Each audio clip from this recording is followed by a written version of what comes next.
అందరికీ జై భీమ్. నేను రాజేష్ మహాసేన్. యుద్ధంలో గెలవాలంటే ఒకటి మనం బలపడాలి, లేదా ప్రత్యర్థిని బలహీనపరచాలి. వైసీపీ ఇప్పుడు ఈ రెండో స్ట్రాటజీని ఎన్నుకుంది అనిపిస్తుందండి. ఎందుకంటే ఈ రాష్ట్రంలో వాళ్ళు బలపడడానికి మళ్ళీ అవకాశం లేదు. వైసీపీ బలపడడానికి ఒక మనిషి జీవిత కాలంలో ఎన్ని అబద్ధాలు అయితే చెప్పగలడో అన్ని అబద్ధాలని వీళ్ళు 2019 ఎలక్షన్లో చెప్పేశారు. కాబట్టి ఇక వీళ్ళని ప్రజలు నమ్మే అవకాశం లేదు. అందుకని ప్రత్యర్థిని బలహీనపరచాలనే ఉద్దేశంతో బీసీల పార్టీగా ముద్రపడిన తెలుగుదేశం పార్టీ నుంచి బీసీలను దూరం చేసే ఒక ఆపరేషన్ స్టార్ట్ చేశారు అని అనిపిస్తుంది. వైసీపీస్ ఆపరేషన్ బీసీ. దీనికి వీళ్ళు ఎన్నుకున్న సందర్భం ఏంటంటే నూజివీడులో సర్దార్ గౌతు లచ్చన్న గారి విగ్రహావిష్కరణ కార్యక్రమాన్ని వీళ్ళు వేదికగా ఉపయోగించుకోవాలని నిర్ణయించారు వైసీపీ వాళ్ళు. అక్కడికి తెలుగుదేశం పార్టీ నాయకులైన మంత్రి కొలుసు పార్థసారథి గారు, అలాగే కొనకళ్ళ నారాయణ గారు, ఎమ్మెల్యే గౌతు శిరీష గారు వస్తున్నారని తెలుసుకున్న వైసీపీ అక్కడికి జోగి రమేష్ని పంపించింది. జోగి రమేష్ని చూస్తే తెలుగుదేశం పార్టీ కార్యకర్తలకి ఒంటి మీద గొంగళ పురుగు పాకినట్టు ఉంటుంది. అంత అసహ్యం జోగి రమేష్ అంటే. అలాంటి గొంగళ పురుగుని ఆ కార్యక్రమానికి పంపించి తద్వారా అధిష్టానం ఆగ్రహానికి ఈ ముగ్గురు నాయకులు గురయ్యేలాగా ప్లాన్ చేశారండి. ఈ జోగి రమేష్ అనే గొంగళ పురుగుతో ఉన్న కారణంగా కొనకళ్ళ నారాయణ గారిని, కొలుసు పార్థసారథి గారిని, గౌతు శిరీష గారిని తెలుగుదేశం పార్టీ ఇమ్మీడియట్గా సస్పెండ్ చేస్తుందని వైసీపీ వాళ్ళు చాలా ఆశగా ఎదురు చూశారు. అయితే తెలుగుదేశం పార్టీ సస్పెండ్ చేయబోయేటప్పటికీ ప్లాన్ బి అన్న జరుగుతుందని కోరుకున్నారు వీళ్ళు. ప్లాన్ బి ఏంటంటే ఈ గొంగళ పురుగు జోగి రమేష్తో కలిసిన ఈ ముగ్గురు నాయకుల్ని తెలుగుదేశం క్యాడర్ ఎలాగ విమర్శలు చేస్తుంది. విమర్శలు చేసినప్పుడు ఈ ముగ్గురు నాయకులు మనస్తాపానికి గురై ఏంటి మాకు ఇంత అవమానం జరిగింది అని వాళ్ళు భావించి వాళ్ళే పార్టీకి రాజీనామా చేసి బయటకు వస్తారని మరొక ఆశ పెట్టుకున్నారు. అయితే ఈ ముగ్గురు నాయకులు కూడా మాకు తెలియకుండా జరిగింది అని క్షమాపణలు చెప్పడం ద్వారా వైసీపీ ప్లాన్ బిపై కూడా నీళ్లు చల్లారు. ప్లాన్ ఏ కానీ ప్లాన్ బి కానీ రెండిట్లో ఏది జరిగినా బీసీలను అవమానిస్తున్న తెలుగుదేశం పార్టీ అని విపరీతంగా ప్రచారం చేయాలని వీళ్ళు ప్లాన్ చేశారు. అయితే రెండు జరగబోయేటప్పటికి ఇక ప్లాన్ సి, బీసీలను అవమానించిన తెలుగుదేశం పార్టీ అట. ఇప్పుడు అది విపరీతంగా ఆ YCP social media Paytm batch అంతా విపరీతంగా వైరల్ చేసుకుంటున్నారు. అయితే ఇక్కడ మరొక ఆశ్చర్యకరమైన విషయం ఏంటంటే వైఎస్ఆర్సీపీ అఫీషియల్ పేజ్లో ఒక పోస్ట్ పెట్టారు.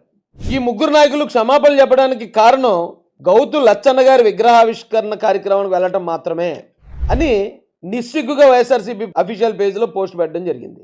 దాన్ని సమర్థించుకుంటూ లోకేష్ గారిని టార్గెట్ చేస్తూ నువ్వు ఈ ముగ్గురు నాయకులతో క్షమాపణ చెప్పించావు, మరి ఇదే గౌతు లచ్చన్న గారి విగ్రహావిష్కరణకు వచ్చిన నారా చంద్రబాబు నాయుడు గారిని కూడా క్షమాపణ చెప్పిస్తావా అని వీళ్ళ పెట్టిన పోస్ట్ ఏదైతే ఉందో అది వీళ్ళ నీచత్వానికి, దిగజారుడుతనానికి పరాకాష్ట అండి. ఎందుకంటే ఈ సంఘటన మొత్తానికి కారణం ఆ జోగి రమేష్ అనే గొంగళ పురుగు. కానీ ఈ పోస్టులో ఎక్కడ ఆ జోగి రమేష్ ప్రస్తావన తీసుకురాకుండా సర్దార్ గౌతు లచ్చన్న గారికి అవమానం జరిగినట్టు, తెలుగుదేశం పార్టీ ఆయన్ని అవమానిస్తున్నట్టు, ఆ కారణంగానే ఈ ముగ్గురు బీసీ నాయకులను కూడా తెలుగుదేశం పార్టీ క్షమాపణ కోరినట్టు చిత్రీకరించాలని వీళ్ళు పడుతున్న తాపత్రయం చూస్తూ ఉంటే ఆంధ్రప్రదేశ్లో నిక్కర్లు వేసుకున్న కుర్రోళ్ళు కూడా నోటితో నవ్వట్లేదు. అయితే వీళ్ళ సాక్షి పేపర్లో కూడా దీని మీద విషం కక్కటం మొదలుపెట్టారు. వారి పేర్లన్నీ రెడ్ బుక్లో రాస్తున్నాం అనే హెడ్డింగ్తో సాక్షిలో ఒక న్యూస్ ప్రింట్ చేసుకున్నారు. ఈ న్యూస్ వివరాల్లోకి వెళ్తే ఏలూరు జిల్లా నూజివీడులో ఈ నెల 15 నిర్వహించిన సర్దార్ గౌతు లచ్చన్న విగ్రహావిష్కరణ కార్యక్రమం విషయంలో మంత్రి కొలుసు పార్థసారథి, గౌతు శిరీషలతో క్షమాపణలు చెప్పించడానికి కారణమైన వారికి తగిన గుణపాఠం చెప్తామని, వారి పేర్లన్నీ రెడ్ బుక్లో నమోదు చేసుకుంటున్నామని గౌడ సంఘం నాయకులు హెచ్చరించారు అని రాశారు. నిజానికి వీళ్ళ క్షమాపణ చెప్పడానికి గల కారణం ఎవరు? జోగి రమేష్. అయితే వాళ్ళు రెడ్ బుక్లో జోగి రమేష్ పేరు రాసుకోవాలి. జోగి రమేష్ అనే వ్యక్తి అక్కడికి నిస్సిగ్గుగా రావడానికి కారణం ఎవరు? వైఎస్ఆర్సీపీ నాయకులు జగన్మోహన్ రెడ్డి గారు. వీళ్ళ రెడ్ బుక్లో జగన్మోహన్ రెడ్డి గారి పేరు కూడా రాసుకోవాలి. ఇది వైసీపీకి వ్యతిరేకమైన వార్త, కానీ సాక్షి పేపర్లో వాళ్ళకి అనుకూలంగా రాసుకున్నారు. ఎంతకన్నా దౌర్భాగ్యం మరొకటి ఏంటంటే అదే సాక్షి పేపర్లో టీడీపీలో బీసీ నేతలే టార్గెట్ అని హెడ్డింగ్ పెట్టి మరో వార్త రాశారు. దానిలో అయితే యనమల రామకృష్ణుడు గారి ఫోటో కూడా వేశారు. నిజంగా తెలుగుదేశం పార్టీ బీసీలకు వ్యతిరేకం అయి ఉంటే కనుక నిన్న జరిగిన కార్యక్రమంలో ఆ జోగి రమేష్ వీళ్లతో ఉన్న విధానం, వీళ్లతో ఊరేగిన విధానం, వీళ్ళు ఆ విగ్రహావిష్కరణ దగ్గర ఉన్నప్పుడు జోగి రమేష్ చేసిన హావభావాలు, దానికి పార్థసారథి గారు కానీ, శిరీష గారు కానీ, నారాయణ గారు కానీ ఎక్కడ అడ్డు చెప్పకుండా ఉన్న విధానం, ఈ కారణంగా వాళ్ళ ముగ్గురిని పార్టీ సస్పెండ్ చేసేయచ్చు. ఖచ్చితంగా అపార్థం చేసుకునే విధంగానే ఉంది వాళ్ళ ప్రవర్తన అక్కడ.